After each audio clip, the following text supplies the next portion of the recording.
Rotarians, can we give a warm welcome to Darlene?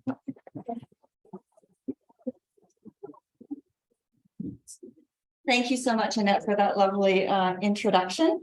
So yeah, I wanted to add one thing to the introduction, and the cards that you have on the table, that's actually myself and my mom.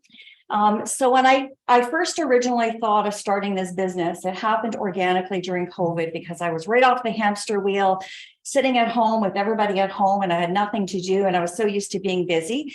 So it organically happened. So I presented first the idea to my mom, who is now 81, and at that time would have been just under the age of 80. And she was like, Darlene, you know what? I can't change anything about what's going to be happening to our aging population, but you can have influence.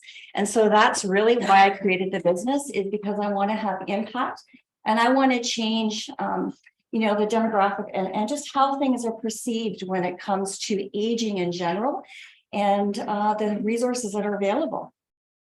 So my business name is Hello Darlene, and my business is interesting. It's really two businesses within one.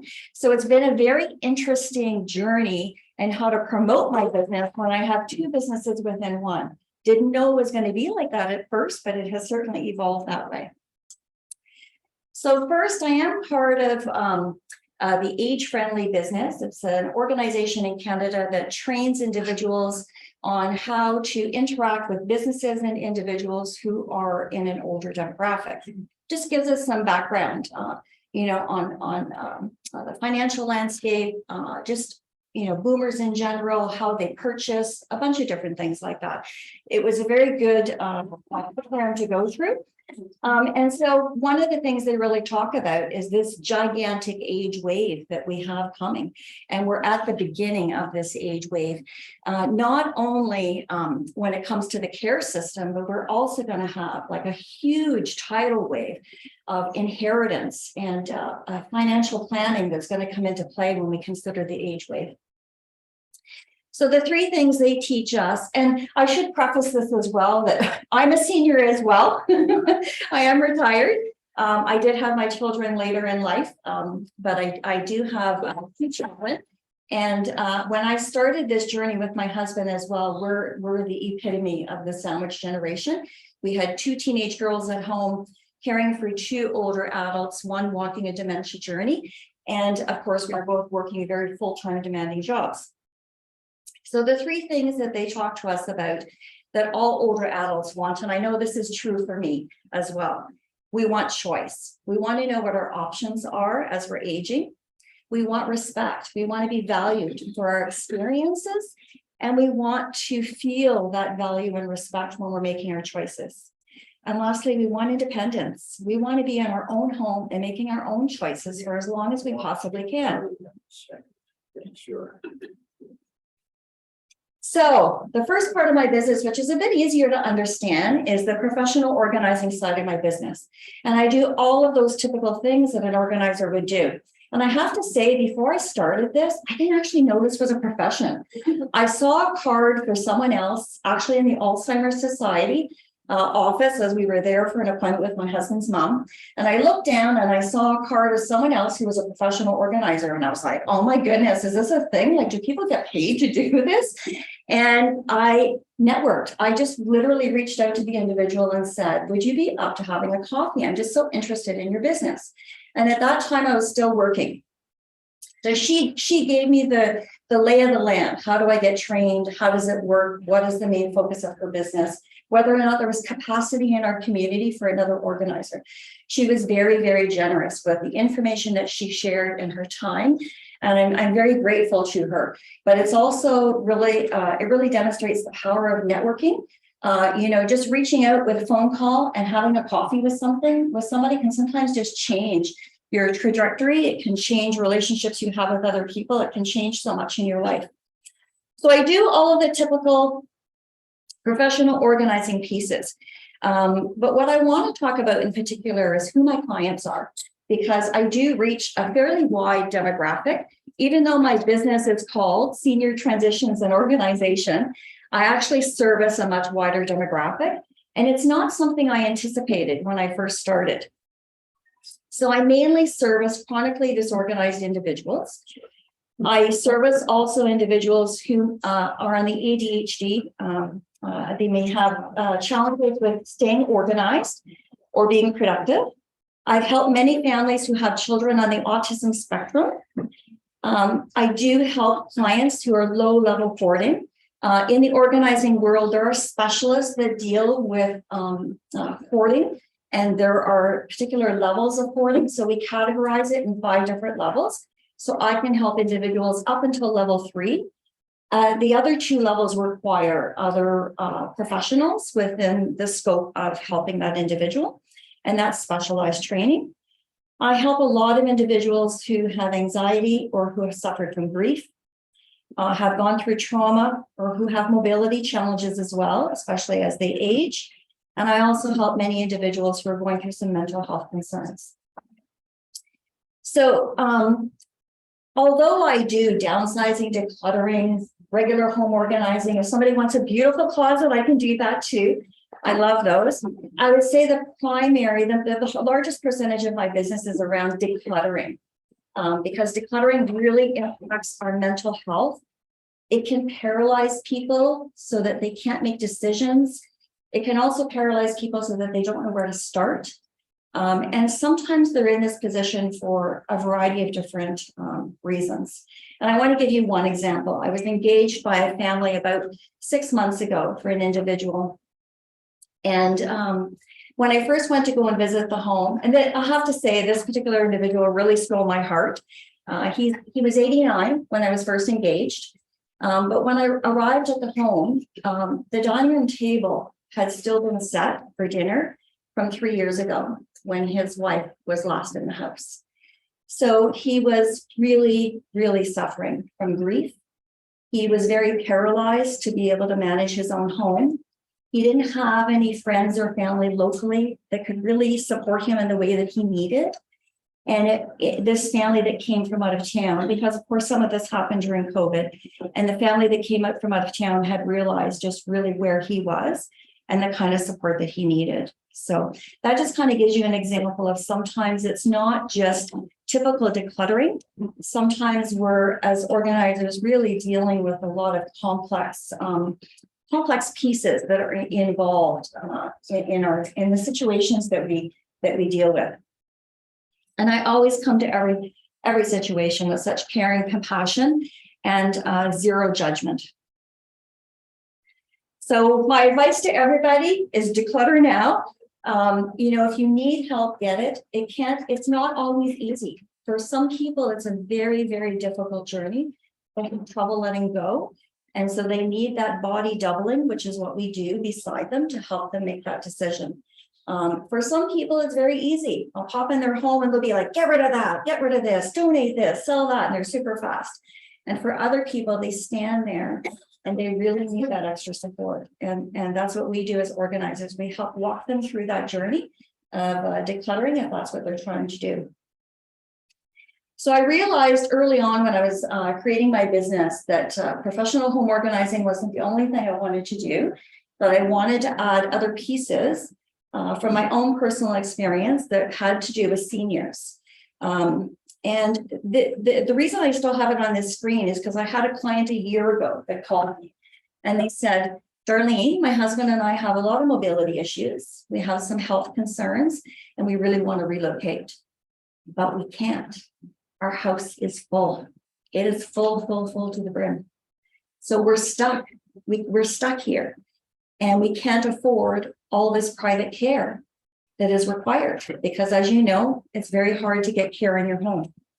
So for them, it was a year-long journey of them doing things on their own, me helping them. And a year later, they've been able to sell their home and they're relocating to a retirement community. And I'm so thrilled for them.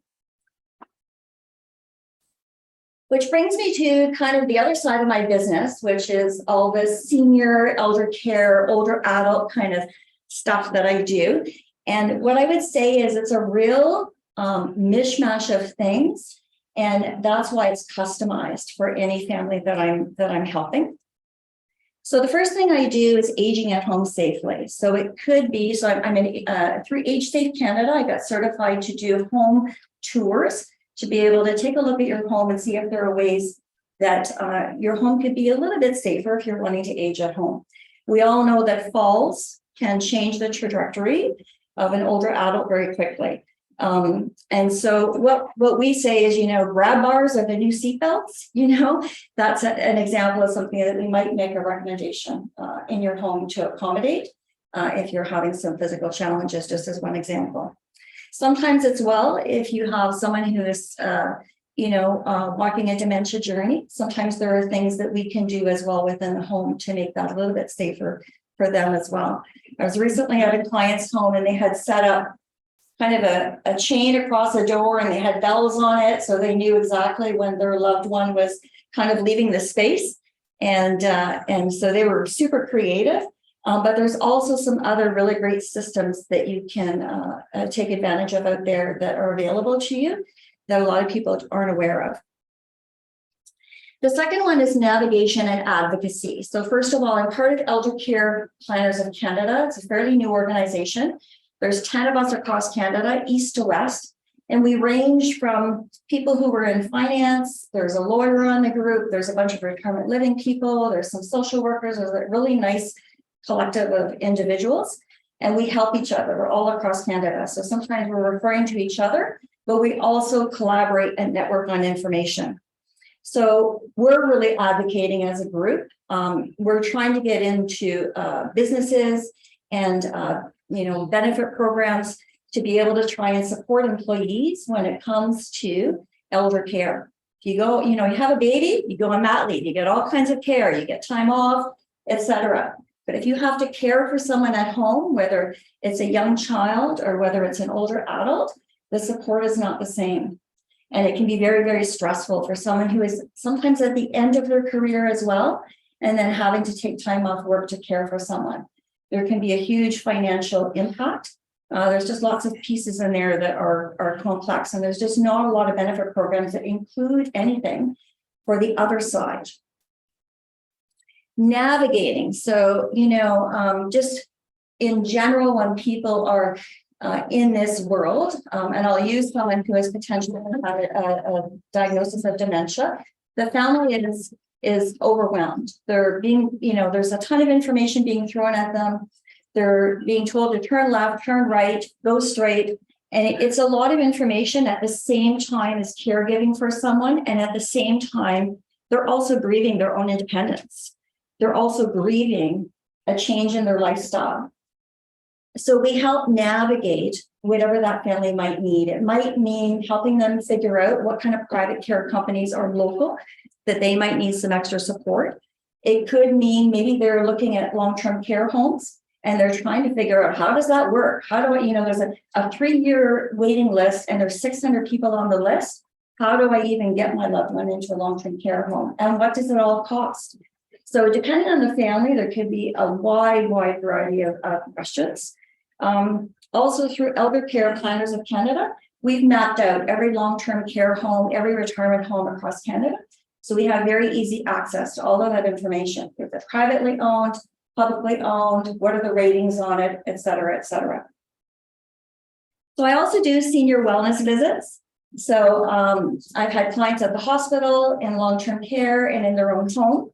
So I really approach this from its non-medical companionship and its wellness visits. So I'm there to provide, company, and also to sometimes do a wellness check-in for the family that might live, out of town.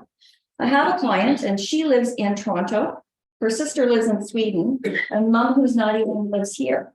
So for them to have that peace of mind of having someone to go in and just do a quick check-in, make sure, do a fridge check, maybe do a pantry rotation every now and again. Again, that's different for everybody, but that is another service that I offer. That's also a service that is very much needed in our community in general. Retirement home searches. So we're very lucky locally. We have, not as many retirement homes to choose from, but if anybody here has toured them, they're all completely different. The price ranges are similar, but the homes themselves are all completely different. But if you go to a place like Ottawa, there's over 90 homes to choose from. And so it can be very complex to choose what might be the right location for you. And sometimes as well, couples have a different opinion on what they might want. If you have two people and one is an introvert and one is an extrovert, one might love the idea of going to Marina Point and being part of that community. The other individual may hate that idea. So retirement living is not for everybody. Moving to one of those communities, it's very specific. And sometimes people just want to chat about what are their options, what's the community like, and chat without having family members involved so they can be free and transparent. Lastly, I do legacy plan organizations. So I'm not a lawyer, I'm not a doctor, but in my banking world, I dealt with many, many executors and powers of attorney. And at the same time, in my personal life, caregiving, we're in year 7, caregiving for my mother-in-law. The power of attorney is such a powerful document. And we often just think of the will. We often don't think as much about power of attorney. And there's a lot of power that comes with the power of attorney. And as we all know, a large percentage of Canadians do not have a will, they don't have a power of attorney, they don't have anything in place. So what legacy plan organizing does is it takes those two factors, your will, your power of attorney, any advanced care planning that you may have had, it brings that all together with all the other stuff in the middle that you need to have as a power of attorney and have access to. And an example of that is benefits. As a power of attorney, you need to admit someone possibly to the hospital. You need to know what their benefit information is, what allergies, etc. And that's an example of what legacy planning does. It brings all of those documents together in one location. And in my case, it's a binder that then an executor or a power of attorney can take with them wherever they want. They can go to the bank, to the funeral home, they can go to the lawyer's office, to their accountants, and everything that they need is right there in a one-stop shop. So we all know that, again, most seniors want to age at home. So according to the National Advisory Council, it's 82% of seniors at home have some form of chronic health condition. So it's not usually cancer or heart attacks, but instead it's arthritis, diabetes, some form of physical mobility, and also cognitive impairments. And these things all affect their daily living and independence. So I want to talk about family caregiving because that's really, my business comes from the point of view of a family caregiver versus a medical professional, because I'm not a medical professional. And I think sometimes that's why my families can really relate, because I've walked that journey. We're in year 7. So, we've been through a lot of the things that my clients are walking through. And so I know what it feels like. So caregiving at some point is likely to impact most people in this room. And supporting caregivers is becoming an increasingly pressing social issue. It can be a very time-consuming job. Depending on the needs, it can be anywhere from 10 or more hours a week, and also includes some travel. And I can attest to this on a personal level. Between my husband and I, on average, we were pretty close to this number.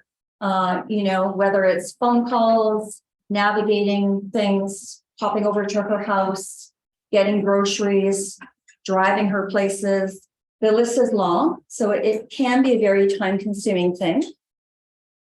And the last thing is, some, not all, but some caregivers are just not sure what is expected of them, and they find it difficult to get the resources that they need. A lot of caregivers are overwhelmed, not always in the beginning, but as they're traveling through this journey, it can be very overwhelming. It's even more overwhelming if they don't live locally. So just below, most caregivers, or a lot of them, feel overwhelmed, stressed, exhausted. Some people are anxious, and some people have to take on an additional financial burden to be able to help support a family member. So this is sort of my point of view on how someone like me can assist.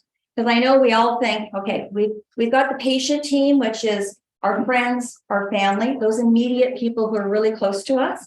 We have our professional teams. We've got lawyers, accountants, financial planners, those people are on our professional team. We have our healthcare team, pharmacists, physicians, dentists, optometrists. We have pharmacists right here beside us here. And you can see the individual is right in the middle. The caregiver is right outside. They're kind of in their own little bubble most times. And the other three teams are there right away. They provide very direct support. They're usually there from the very beginning. But at some point, there are pieces that all those other professionals cannot provide support on. And that's where elder care planning comes into play. And that's why it's becoming a growing profession, really, is because there's a lot of need for support.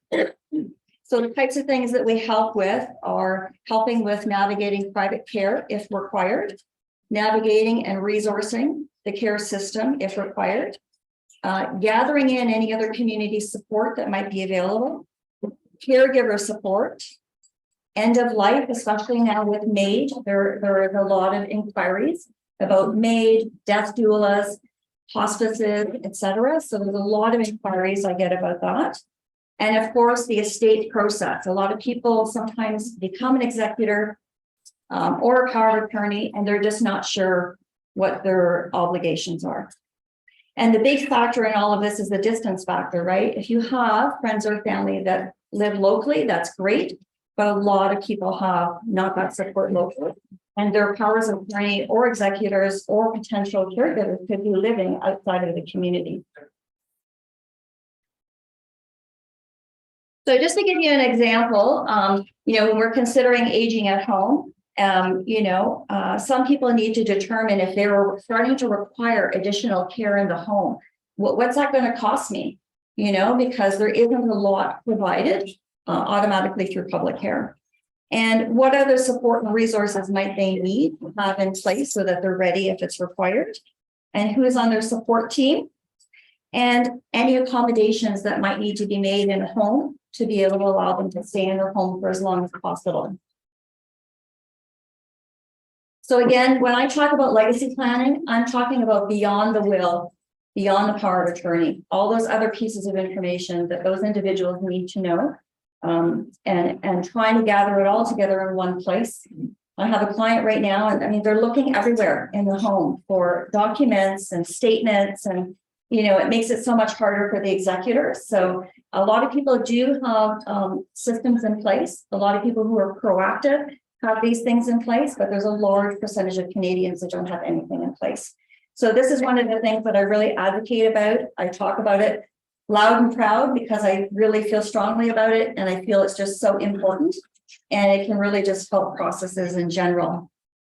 I worked for a bank. I know what happens when you come with an estate and those things, and there's a lot of red tape. So again, it just helps provide peace of mind. The other thing that I talk to all of my families about is communication, and really communicating with all of your powers of attorney or executors or caregivers, all of your wishes, put it out on the table. My mom jokes with me. She was like, Darlene, never put me in a one-bedroom flat. Like, I do not want to be in the same space as the kitchen. I don't want my bed to be in the same space. And that's not something I would have ever thought of that could be potentially a trigger for her as she gets older. And it definitely is a trigger for her. She was able to explain to me the reason why, and it's pretty significant. And that's really important information for me to know. But if I had never asked the question, if we had never had that sort of discussion, I might never have known that that could be something that would impact her.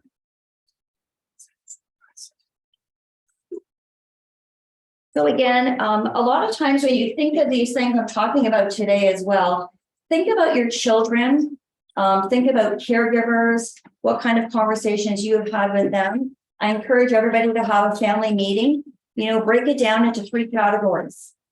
Finance is one, end of life is another.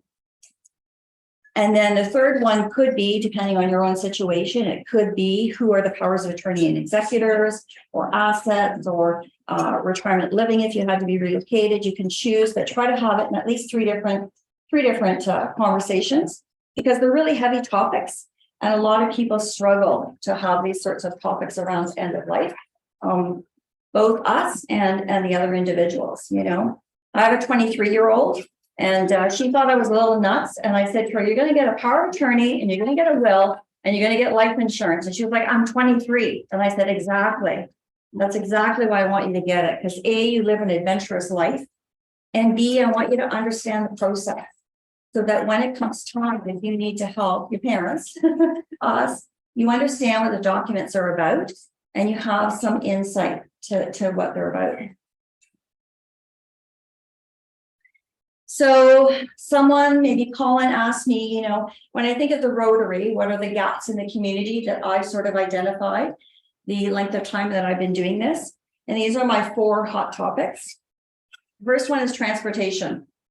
So yes, we have the Red Cross, we have the Nipissing Perry Sound, for example, that do provide transportation, but it's not enough. Transportation is a huge issue in our community and all communities, but it's also affordable transportation. Even though the Red Cross only charges $25 to $30, for some people, that's something they can't afford. The next thing I would say is low income. And I would say low income, not yes, people who are receiving social service support, but I'd say it's that middle group that are aging at home. They maybe don't have sufficient pensions. They're living on OAS and CPP, and they also maybe don't have extensive savings. So they don't have those resources to draw upon if they need at-home care or support, and they don't have the resources to relocate because, as we all know, retirement homes are very expensive.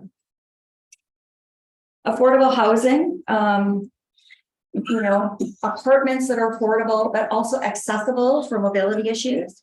We're starting to see some in our community, but we have a little ways to go. We just have such a need for this, you know, and also just places where there are communities. So there's a hairdresser in place, and there's maybe a small corner store type of situation within the same environment. Those sorts of things within these communities, and that's like a dream wish list, but that's a far way out. But it's still a huge concern.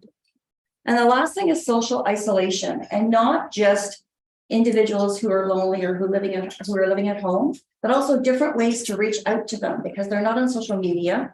They may not be reading the paper. So how can we reach out to these individuals who might be alone and at home and might need extra support? I'm on the steering committee with the village, and that's one thing we've been talking about is how do we reach out to these individuals who maybe are not connected like a group, like we are here today hearing about this information. There's many people who are not. And the other thing I would say is that I'm just entering year 3. And when I started, transportation was the first identified problem in the community.